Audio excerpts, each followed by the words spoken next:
Hi and welcome to Prepping Essentials. We all know that safe, clean water is a key requirement for life. 3 days without it and you're going to die. Whenever something hits the fan, the bulk stocks of water that you might have saved up will run out and you'll need to start looking elsewhere to collect water. Most of that will be dirty, lots of it will be extremely dangerous. So what are you going to do to clean your water when something hits the fan? Simple, you're going to make a DIY bulk water filter. So here we go.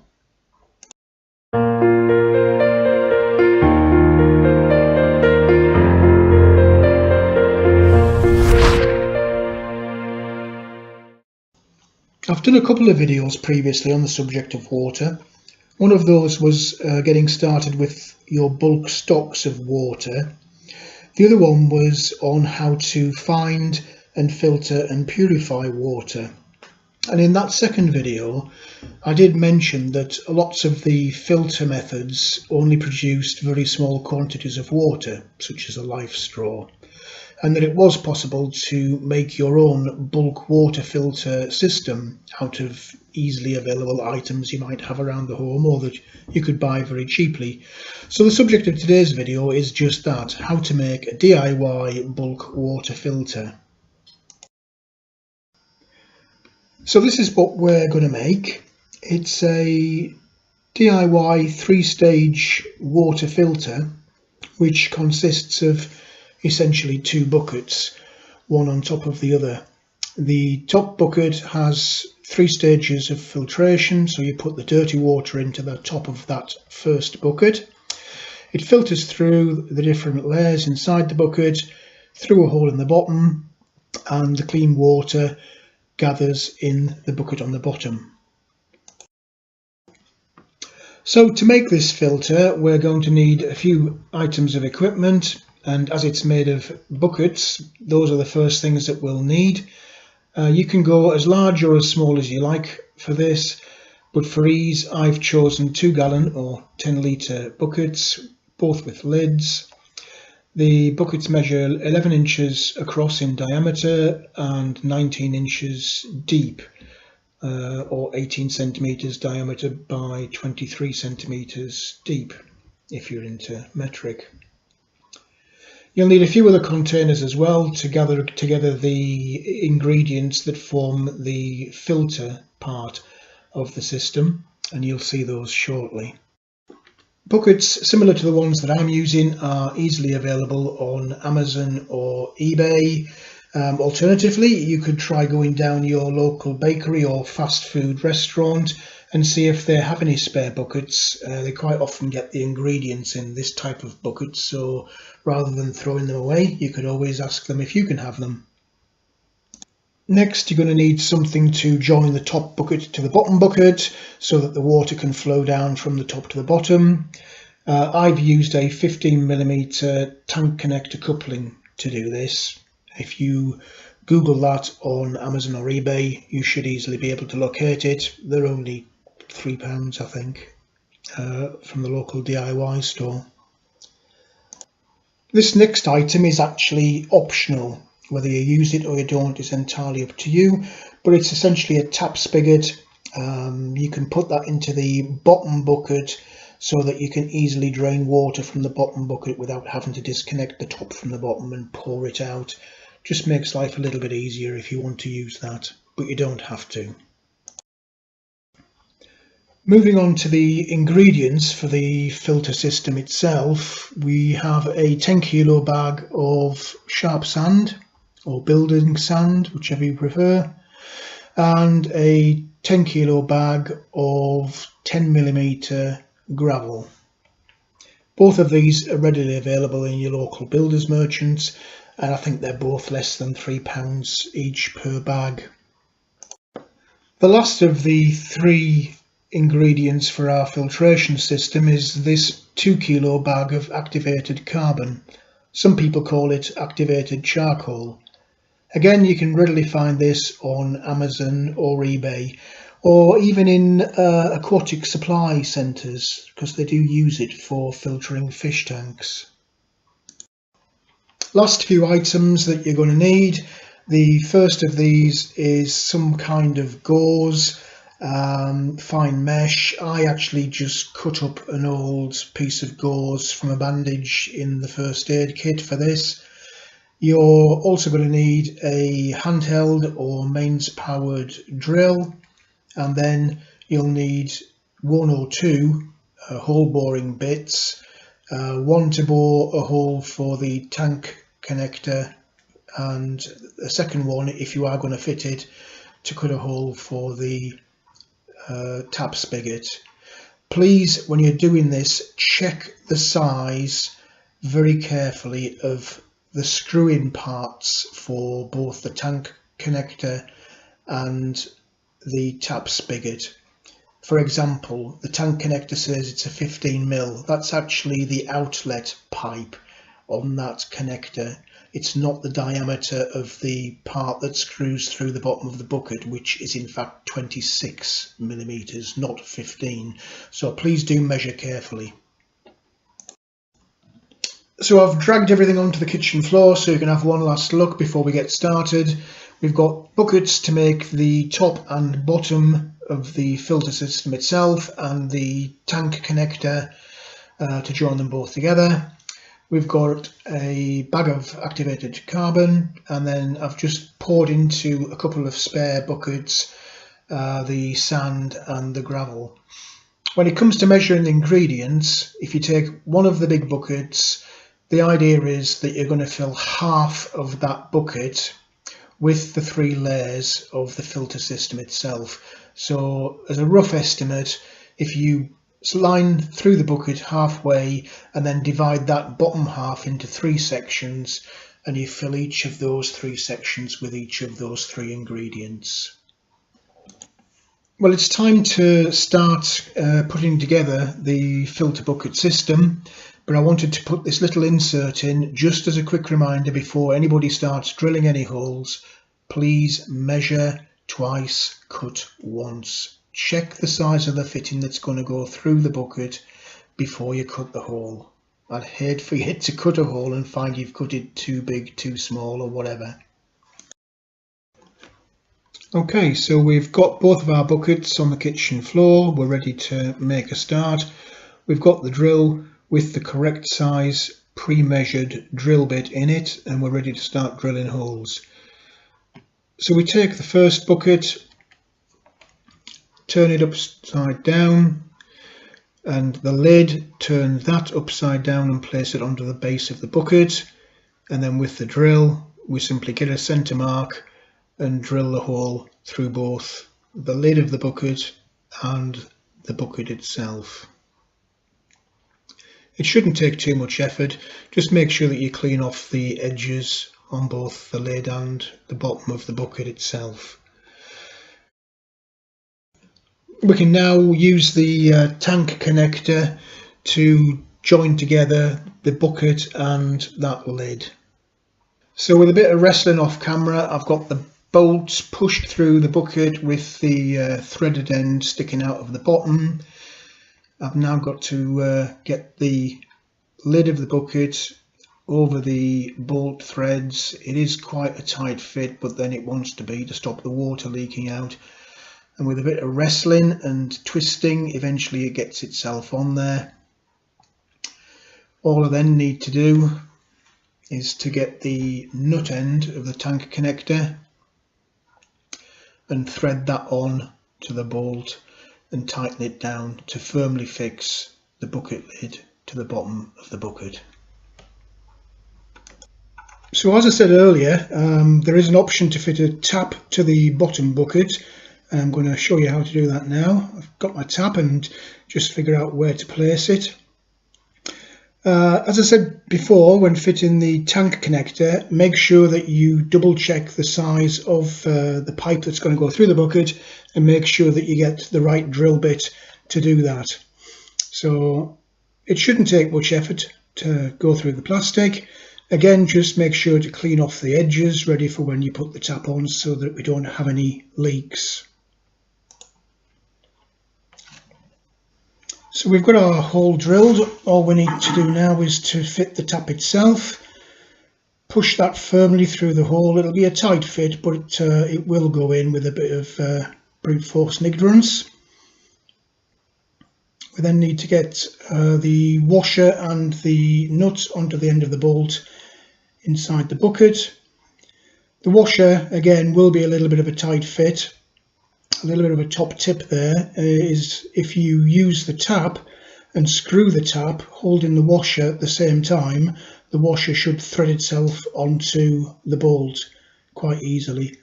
And that just leaves us with the end nut to screw in. Make sure it is a tight fit because we don't want any water leaking out once we start to fill the bucket full of water.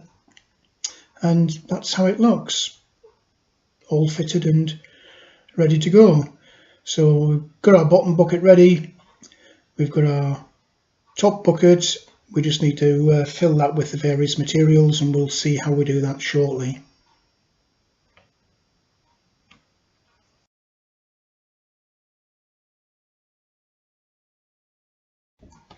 I need to start this part of the video with a little bit of a warning. We're going to be cleaning the 3 different filtration ingredients, so the active charcoal, the sand and the gravel. Doing this, you need to wash each of these out several times because the packets that they come in, they will be very, very dirty. You can see that I'm in the kitchen with, of all things, a white sink. I've used the white bucket just so that you can see what I'm doing a little bit more clearly on the video, but I would advise you to do this if you can outdoors or not on the kitchen sink. If you live on your own, that might not be too bad, but if you live with a partner, they're going to get a little bit upset at the mess, I think. So, bit of a warning, if you can, do it outside because it is extremely messy. Anyway, we're starting off with the first of the filtration ingredients, which is this 2 kilo bag of activated carbon. I've bought 2 kilos, not because I need it. You'll only use about half of this for the bucket that we're using in this video, but it gives me a little bit more left over that I can use on a later project. So we're simply pouring the activated charcoal into the bucket and then filling the bucket with water straight out of the tap, and then swishing it around with our hands just to get the dust off the carbon and into the water so we can pour it away. Hopefully after a few minutes of washing this and rinsing it a few times, most of the black will disappear. Better to do it now than to try and put lots and lots of water through your finished filter. It just kind of disheartens you watching black water continually coming out for endless hours afterwards. In terms of health and safety for this, you might want to wear some rubber gloves. It'll stop the black carbon getting under your nails and in the creases. It does come off fairly easy with some soapy water, but just in case any of you don't want to get it under your shiny bright nails, or you've got an allergy or whatever, then pop some gloves on. When you pour the water onto the charcoal or the carbon for the first time, it does bub and fizzle a little bit, and you will get some dust coming off, not a lot, and don't be alarmed by the fizzing. It's just the water going inside the very small granules. It's not going to blow up or anything like that. Okay, so we're on to our second ingredient of our filter system, and that's the gravel. Same principle essentially as we did before for the activated carbon. We're just tipping the bucket of gravel into our big bucket, filling it up with water from the sink, and then we'll start swishing it around to rinse it. As you can see from the colour of the water, the bag of allegedly washed gravel that you get from the DIY store is far from being washed. It's full of sand and cement dust or debris, whatever, and it's going to take you several times of rinsing it around, emptying the bucket, refilling with clean water, repeat, until the water runs clear.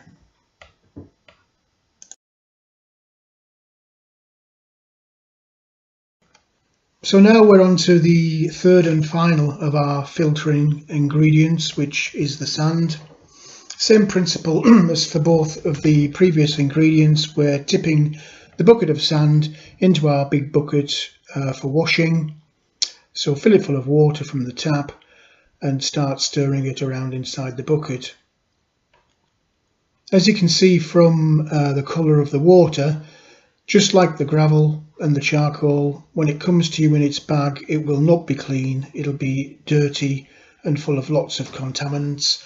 This sand in particular does take a lot of rinse and repeat in order to get the water to run clear, but persevere with it, it won't take too much time.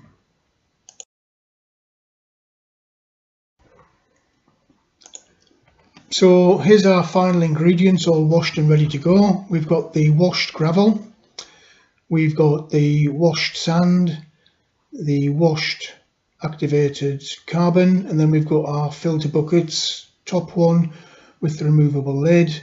So the top bucket takes the filter system, it's got the lid of the bottom bucket, which is the collection bucket, fastened to the bottom of it, and we're ready to start assembling our ingredients.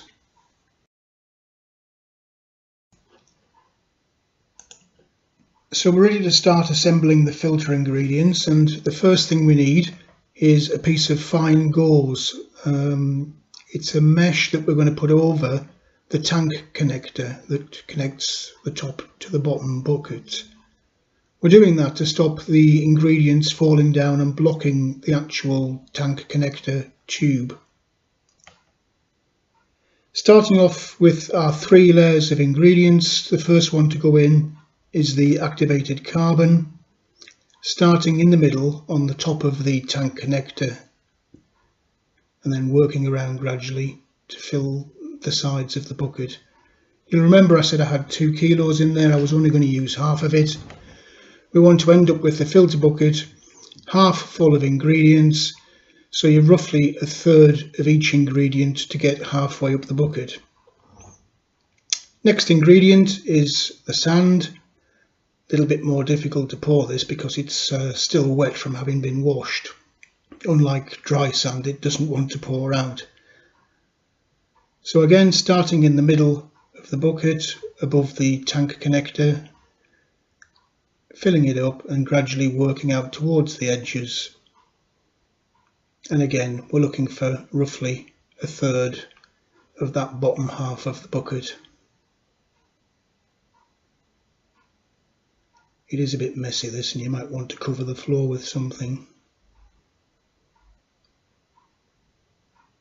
So that's our second layer of filter ingredients. On to the last one. A little bit easier this because it will pour even though it's wet. Get the gravel in, again starting at the middle of the bucket and then gradually working out towards the edges to fill it up. Applying a little bit of pressure with all of these ingredients to firm them down. They will settle over time, but it doesn't hurt to just pat them down a little bit to get them firm together. So that's it. All 3 ingredients are in the bucket and we're ready to start filtering some water.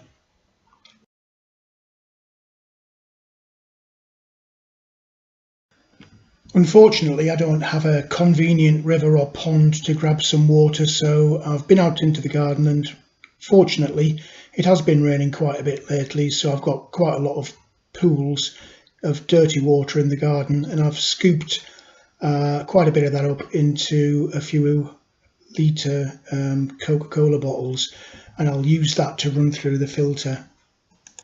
This is going to take a little bit of time, and instead of just leaving the video running endlessly and boring you to death, I'll sit it to one side for a bit and I'll crack on and get rid of that washing that you can see in the washing machine, and I'll come back to it in a short while. So we've got the last bottle of water that I've been filtering through going back in again now. It is quite some time since I started this, and I've just been continually recycling the water through the filter. When you start to use this for the first time, even though you have washed the charcoal and the gravel and the sand several times, as you start putting water through it, you are going to get some residue coming through the filter, so the last remnants of the dirty charcoal, gravel and sand will come through with the water, and it will take a little bit of time of recycling. But I've put that last bottle back in. It has been filtering for some time now, so we'll give it a little test drive and see what's in the bottom bucket. There's not a great deal of water going through there. There's only 3 or 4 litres.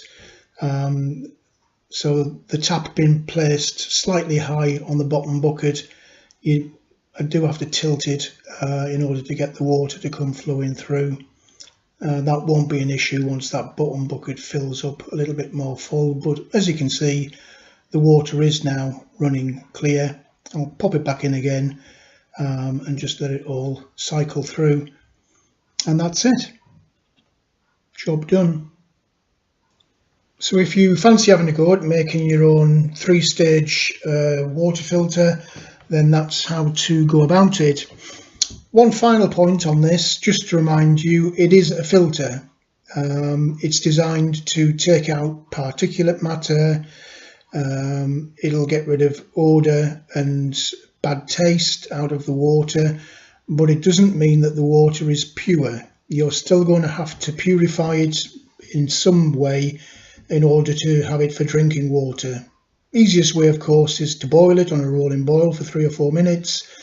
Alternatively, as I've said in previous videos, you could use chemical treatment to purify the water. It's up to you. But as a filter, it's perfect. Well, that's it for this video. I hope that you found something useful in there for you. If you did like the video, then please do click the like button, and similarly feel free to hit the subscribe button so that you can find your way back and keep informed as and when we load future videos. Always happy to receive your comments, good, bad or otherwise. It's nice to engage with everyone, and the comments can help other people to learn things that I might not give out in these videos, so please do keep your comments coming. But for now, thanks for watching, and we'll see you on the next video.